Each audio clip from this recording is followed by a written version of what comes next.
Hello, I'm Jessie from the Highland Center for Natural History, and this is a Fresh Air Moment. Today I just wanted to share with you some stories that we read to the kids when they're here at camp during the summer.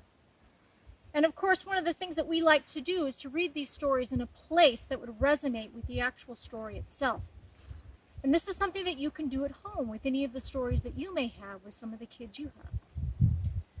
One of my favorites is The Ants and the Grasshopper. It's a classic. Aesop's Fables. And of course, both ants and grasshoppers live here in the grasslands.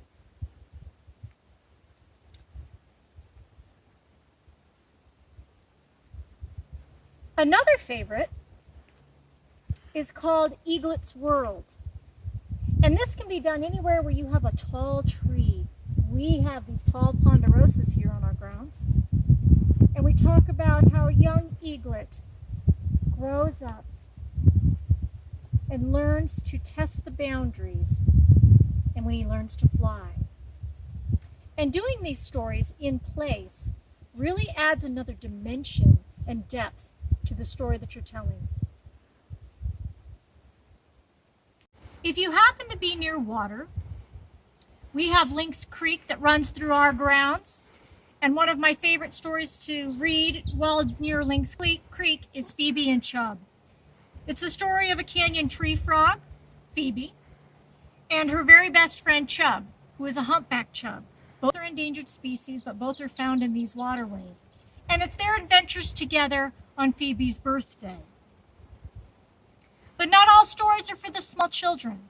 We have a young boy who leaves his very large family in New York City, in Manhattan, and he goes off to live off the land on the family farm. And it's about his 1 year out there by himself. We've all kind of had that dream, I think, of leaving and striking off on our own and having adventures. And this is kind of a good story of what happens if you were actually able to do it, if you were successful. It won a Newbery Honor, and it's one that I return to myself over and over. If you don't have a creek, don't worry. You can do these kinds of stories near a pool or a fountain even. And you can make a sense of place with any story that you read.